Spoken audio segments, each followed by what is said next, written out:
우리가 너무 단기 관점으로 조급하게 막 꼭지에 지금 안 사면 안 될 것 같아서 달려들지 말자, 이런 얘기를 드리고 싶었고요. 그만 물리고 싶어요, 매수매도 어떻게 할까요?와 관련된 사연들이 가장 많더라고요. 아마 많이들 공감하시지 않을까. 팔랑귀인 저는 지인이 중국 전기차로 돈 벌었다고 해서 사자마자 엄청나게 물리고, 또 금이 오른다 그래서 금 투자해서 물리고, 은이 유망하다 해서 은 샀더니 최고점에 물리고, 또 이제 여기서 멈추신 게 아니라 이대로는 안 되겠다 싶어서 돈나무 언니, 그 캐시우드라고 이제 투자해보신 분들 좀 많이 들으셨을 거예요. 미국 주식 하시면 막 펀드로 작년에 핫했죠. 그분 이제 ETF 펀드를 구매했는데도 물렸어요. 투자 똥손인 저 투자 그만둬야 할까요? 아니면 주변 말에 현혹되지 않고 저만의 투자 주관을 어떻게 가질 수 있을까요? 네, 여러분들 이 사연 되게 공감되시지 않나요? 제가 선자님께 드리고 싶은 말씀은 투자 똥손 절대 아니고요. 다 누구나 겪는 과정인 것 같아요. 처음부터 누구나 돈 버는 사람은 없는 것 같고, 저도 하더라 어쨌더라 해서 몰래 사서 물리고 잃어보고 이런 경험들을 겪으면서 조금씩 이제 경험 쌓이면서 이런 최고점에서 물리는 것들이 조금 줄어드니까 괜찮아지는 것 같거든요. 그래서 정리해보니까 이런 거더라고요. 열심히 돈 잃는 3단계 프로세스. 1단계, 지인이 어디에 투자해서 돈 벌었다. 이 얘기 듣는 순간 이제 우리가 눈이 돌죠. 나도 해야겠다 라고 하면서 나만 못 버는 것 같은 불안감에, 그 포모라고 괜히 어려운 용어 하는 거죠. 나만 기회를 놓칠 것 같은 불안감이 딱 들면은 주식 투자를 시작하는 거죠.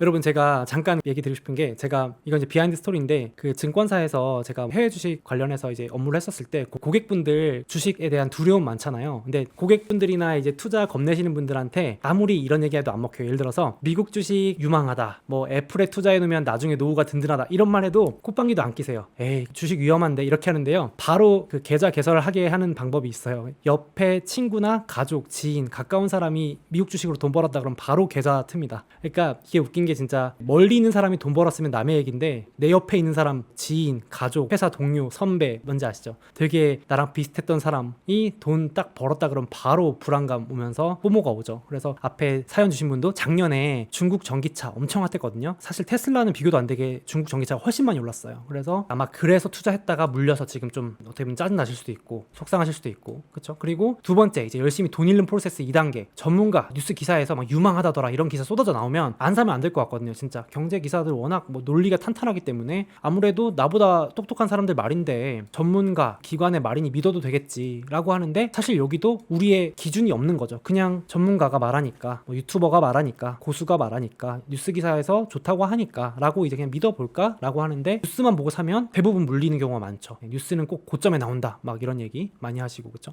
세 번째, 어떤 단계에 도달하냐면, 아유 나보다는 낫겠지 하면서 요즘 제일 핫한 펀드 매니저, 작년으로 치면은 캐시우드, 돈나무 언니, 누나라고 불리는 펀드 매니저한테 돈 맡기면 나보다는 잘 벌어주겠지, 내가 하는 것보다 낫겠지 라고 해서 이제 열심히 돈을 까먹는 구조가 우리 대부분이 겪는 구조가 아닌가라고 생각을 하는데, 이걸 반대로만 하면 잃지 않을 수 있고, 잃지 않는다는 얘기는 돈을 벌 수 있지 않을까, 네, 이렇게 생각을 하거든요. 이제 첫 번째 단계부터 얘기를 해보겠습니다. 보면은 이게 중국 전기차 대표 기업 니오입니다. 혹시 니오라고 들어보셨나요? 작년부터 해외 주식 하신 분들은 니오를 모를 수가 없어요. 그래서 이게 딱 1년 차트인데요. 작년 이맘때쯤에 6불이었던 그 중국의 대장 전기차 기업 니오가 미국에 상장되어 있는데 계속 오르기 시작하더니 거의 62불까지 갑니다. 10배 오르죠. 62불까지 가다가 니오가 지금 31불까지 왔으니까 10배 올랐다가 반토막이 난 거예요. 그러니까 작년에 일찍 투자해 놓으신 분들은 지금도 아직도 5배 올라 있는데, 제일 뉴스가 많이 나오고 사람들이 열광하는 이 시점, 이제 고점, 이 부분에 투자한 분들은 지금 마이너스 거의 50%, 최소 40% 이상 손실이 나 있어서 스트레스 많이 받으실 겁니다. 손절하신 분들도 꽤 될 거예요. 제가 봤을 때는 요즘엔 전기차 얘기 안 하시더라고요. 많이들 손절을 결심하셨거나 그냥 아예 계좌를 그냥 열어보지 말자 이렇게 하시고 계신 분들도 있을 것 같은데, 이 그림하고 제가 책에 넣어놓은 그림하고 되게 비슷하지 않나요? 그러니까 뭐 이거 이런 그림은 워낙 유명해서 뭐 제가 만든 그림이라고 하긴 좀 그런데, 이게 제가 조금 더 최신화했어요. 뭐냐면 길게 봤을 때 저는 전기차는 여전히 유망하다고 보고 있는데요. 여러분들 생각은 다르실 수 있지만 테슬라든 니오든 전기차 기업들은 계속해서 돈을 잘 벌 것 같고, 살아남는 기업들은 엄청나게 더 커질 것 같다는 생각을 가지고 있는데, 오늘 주제가 자꾸 물려서 스트레스 받아요 이렇게 하는 주제다 보니까 단기 과열을 좀 피하면 어떻겠느냐. 타이밍 맞추는 거 어렵지만 물론 길게 보면 좋지만, 그래서 여기 보시면 사람들이 관심이 없을 때가 있고 점점 주가가 오르면 조금 눈치 빠른 사람들이 소수 단계라 그래서 여기서 투자를 해놓고, 이때 슬슬 뉴스가 하나씩 나오는데 아직은 많은 사람들은 긴가민가합니다. 아 그래도 그 주식은 좀 그런데 그게 뭐 오를라나 이러는데 이제 급등하기 시작하면서 뉴스가 쏟아져 나오면 지금이라도 사야 되나요? 이러면서 이 질문이 많아집니다. 유튜브에도 제목으로 지금이라도 테슬라 사야 되나, 지금이라도 올라타야 되나 하면서 이제 시작인가요? 하면서 이런 댓글들, 질문들이 많아지고 언제가 절정을 찍냐면 제가 드리는 실전 팁인데요, 여러분. 이거는 그냥 재미로만 들어주세요. 제가 어떤 주식 과열됐을지 확인할 때 구글에다가 혹은 네이버에다가 그 종목을 쳐봅니다. 예를 들어 테슬라라고 쳤는데 테슬라 관련 기사가 1시간 내에 5개 넘게 나온다. 과열이에요. 우스갯소리 같지만 제 나름대로는 기준을 세워놨습니다. 그러니까 언론사 안 가리고 땡땡경제, 뭐 땡땡일보, 땡땡신문에서 1시간 내에 각 언론사별로 제목만 살짝 바꿔가지고 모든 기사를 다 다루고 모든 유튜버들이 저 포함해서 안 다룰 수가 없다. 그런 상황이면 단기 과열이 아니냐. 다 뛰어들었다. 최근에는 코인도 그런 현상이 있었잖아요. 어쨌든 근데 그러다가 이제 확 식으면 이때쯤에는 지금 보세요. 사람들 전기차 얘기하면 테슬라 안삼, 뭐 테슬라 사라고 하다니 막 이러면서 작년까지는 일론 머스크 짱 이러다가 이제 여기서는 일론 머스크 사기꾼, 이상한 사람 막 이러면서 이제 그렇게 하고 전기차 다 알고 보니 별로야 이러면서 이렇게 이제 악플 있고 조금 지나면요. 지금 제가 봤을 때는 이제 이 단계에 접어든 것 같아요. 제가 유튜브 올려보면은 감이 딱 오거든요. 그 사람들 관심 없는 주제 올리면 조회수가 탁 낮아집니다. 그러면서 구글 빅데이터도 괜찮아요. 채팅창에 주실랭님이 주셨는데 구글 빅데이터에 이렇게 사람들 관심 검색량이 줄어들면 신기하게 그때 이 그래프랑 비슷하게 나옵니다. 그러면서 이제 무풀 그러니까 이제 조금 투자 많이 하신 분들은 과열이 식었을 때 줍줍을 하시죠. 그래서 이런 것도 하나의 그냥 예시인데 재미로 말씀드렸지만 사실은 이게 투자할 때 상당히 유용한 방법입니다. 뭐 이런 것도 하나로 인간 지표도 무시할 수 없다. 이것도 은근히 잘 들어맞는다. 그래서 우리가 어려운 숫자로 분석하는 방법도 있지만 이런 식으로 적어도 제가 말하는 거는 과열됐을 때는 조심하자 이런 걸 말씀드리고 싶었어요. 제 경험담을 하나 말씀드리려고 하는데요. 여러분 혹시 텐센트라고 아시나요? 텐센트? 여기 보시면 텐센트가 2016년도 2018년도까지 차트인데 이때까지 보이시나요? 계속 올라요. 제가 미국 주식이나 해외 주식을 2015년 말부터 했기 때문에 이때 보고 있었거든요. 근데 이렇게 가다가 2017년부터 막 각종 호재가 터지면서 계속 오르는 거예요. 보이시죠? 2017년부터 2018년까지 하나도 안 쉬고 계속 올랐어요. 그냥 사면 벌었어요. 이때 저도 그래서 홍콩 달러로 환전을 해가지고 이게 홍콩에 상장돼 있거든요. 그래서 홍콩 달러 그때도 막 한 300만 원? 제 월급 다 때려박아가지고 300만 원 넣었더니 아니 글쎄 금방 또 2배 가까이 버는 거예요. 이때 무슨 기사가 나냐면은 게임의 시대다. 텐센트 하면 게임 주잖아요. 베이징 올림픽 개최한다. 그럼 텐센트 어마어마하다. 예, 카카오도 투자해놨잖아요. 텐센트가 문어발이에요. 안 한 데가 없어요. 뭐 웬만한 뭐 지분들 우량한 기업들은 텐센트가 다 들고 있는데 그래서 제가 이때 욕심이 나니까 포모 현상이 왔죠. 저만 못 보면 안 되니까 이제 언론 기사에서 모두 다 텐센트 간다 더 간다 이러니까 여기서 풀매수를 해가지고 번 돈 포함해서 월급 다 해가지고 투자했어요.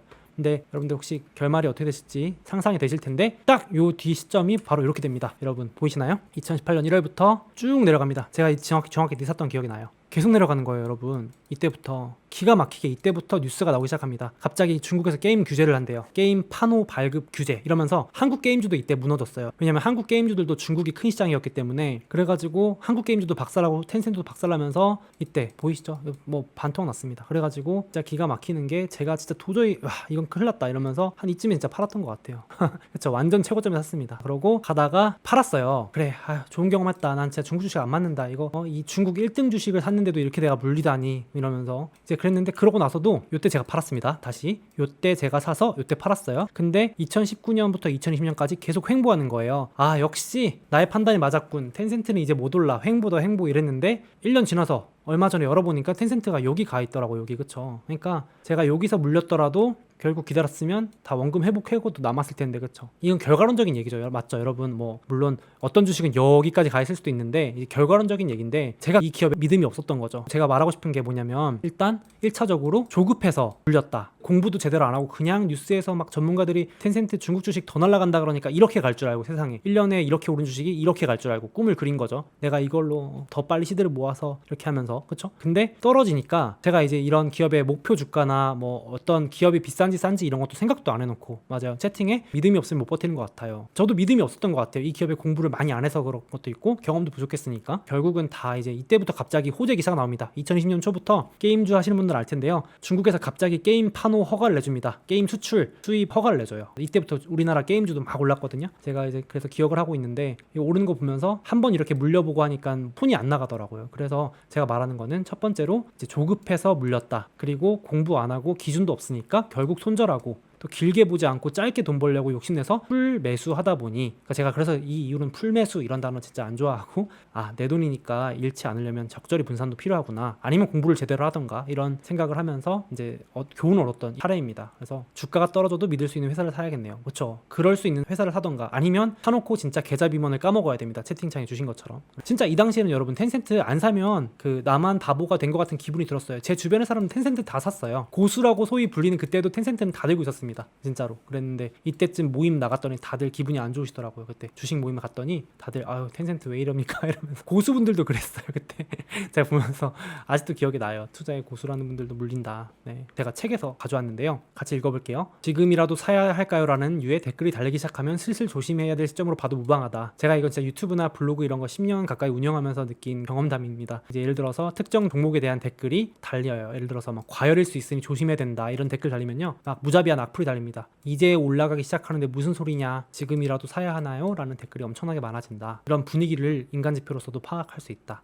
그래서 이럴 때마다 저는 한 번씩 생각해 봅니다. 이 텐센트 이런 경험을 생각해 보면서 혹시 나도 지금 다수와 함께 조급해하는 건 아닌지, 그 주식을 안 사면 손해볼 것 같은 느낌이 드는 건 아닌지 한 발짝만 뒤로 물러나서 바라보면 내 자산을 지키는데 큰 도움이 될 것이다. 이렇게 생각을 합니다. 제가 적어놨는데, 돈 되는 키워드 반대로 가야죠. 우리는 불확실성, 위기다, 공포다, 두려움이다, 우려다, 폭락이다, 공황이 온다, 이런 거는 돈 되는 키워드고, 돈 안 되는 키워드, 가즈아, 환희, 이제 시작, 지금이라도, 마지막 기회다, 이런 말은 우리를 조급하게 만드는 단어들이 아닌가, 이렇게 생각합니다. 여기 세 번째, 요즘 제일 핫한 펀드 매니저 맡기는 거 얘기해 보려고 하는데요. 이게 캐시우드라고 하는 작년에 엄청나게 핫했던 펀드 매니저가, 사실 좀 길게 보면요, 이 아크 펀드가 작년에 급하게 오르면서 반짝 뜬 펀드죠. 근데 그 전까지만 해도 사실은 그렇게 인기 있거나 유명한 펀드가 아니었단 말이죠. 그랬는데 막 뜨기 시작하니까 사람들이 이제 더 오를 거야 막 그러면서 이제 막 이렇게 하는 거죠. 작년에 막 유튜브로 엄청 다뤘잖아요. 그렇죠? 그럴 때도 우리가 반대로 이제 너무 조급해하는 거 아닌가 생각을 해보면 좋은데, 보세요. 이 펀드가 절대 나쁘다거나 앞으로 안 좋다는 얘기가 아닙니다. 무슨 말이냐면, 보세요. 아크 펀드가 2014년 10월에 출시됐거든요. 그때부터 2년 동안의 차트를 보세요. 보시면 아무리 좋은 펀드였어도, 그러니까 ETF였어도 조급해하면 돈 벌기 힘들다는 걸 여기서 보실 수 있는 게, 2014년에 이 캐시우드의 아크 펀드가 나오고 나서도 무려 2년 동안, 심지어 2016년 초에는 폭락했었습니다. 지금하고 약간 비슷하고요. 그러니까 이 아크 펀드의 캐시우드를 믿고, 이 뷰를 믿고, 전망을 믿고 사신 분들은 출시하고 2년 동안 본전입니다. 그리고 나서도 이제 올랐다 내렸다 했다가 작년에 이제 엄청난 빛을 발한 펀드이기도 하죠. 제가 말하고자 하는 거는, 아크 펀드가 나쁘다는 게 아니라 어떤 펀드도 마찬가지다. 믿을 거면 확실하게 그 펀드를 믿고 좀 길게 보던지, 아니면 공부를 더 해서 직접 투자하는 것도 나쁘지 않다. 혹은 조급해하면 어떤 좋은 펀드여도 돈 벌기 어렵지 않은가, 이렇게 생각을 합니다. 돈 잃지 않는 3단계 프로세스. 반대로 지인이 어디 투자해서 돈 벌었다 하면 반대로 내가 조급해하는 건 아닌가 생각하기. 2단계, 이제 너도 나도 다 말하면 과열은 아닐까 생각해보기. 요즘 제일 핫한 펀드 매니저라더라. 아마 몇 년 뒤에는 또 다른 핫한 펀드 매니저가 나올 겁니다. 그러면 그때 우리는 내가 예전에 투자했을 때 이런 사례가 있는 걸 보니까 이건 조심해야겠다라고 경험이 생긴 거죠. 여러분 지금 이미 더 핫하다는 건 똑같이 펀드도 쏠림이 심하다는 거 아닐까라고 하면서 조급해하지 말기, 이렇게 하면 좋을 것 같습니다. 맞아요. 지금 채팅에도 하지만 사이클은 또 돌기 마련이죠. 맞습니다. 그러니까 제가 말하는 게, 지금 이런 핫했던 펀드들이 망한다, 나쁘다, 혹은 그런 주식들이 안 좋다는 게 아니고, 이렇게 돌고 돈다라는 말을 하고 싶은데, 우리가 너무 단기 관점으로 조급하게 막 꼭지에 지금 안 사면 안 될 것 같아서 달려들지 말자, 이런 얘기를 드리고 싶었고요. 그래서 이제 제가 생각하는 거는, 우리 문제는 투자 대상이 아니라 맨날 뭐 사면 좋을까요 보다도 투자 방법을 잘 생각해야 되지 않을까, 기준을 생각해야 되지 않을까. 그리고 두 번째로, 제가 경험담 말씀드리잖아요. 이런 경험이 진짜 필요한 것 같아요. 예를 들어서 저는 2016년 17년에 중소형주 장을 겪어봤거든요. 그래서 중소형주들이 한번 올랐다가 떨어질 때 얼마나 무섭게 떨어지는지를 겪었어요. 그러니까 이제 몰빵하거나 고점에 물리면 얼마나 무서운지를 겪은 거죠. 그러니까 이런 경험이 중요한 것 같아요. 이건 누구나 겪는 과정이라고 말씀드렸잖아요. 그래서 꼭 포기하지 마시고, 지금 너무 좋은 경험 하신 거니까 이걸 다 내공 삼아서 나중에 더 수익 만회하실 겁니다.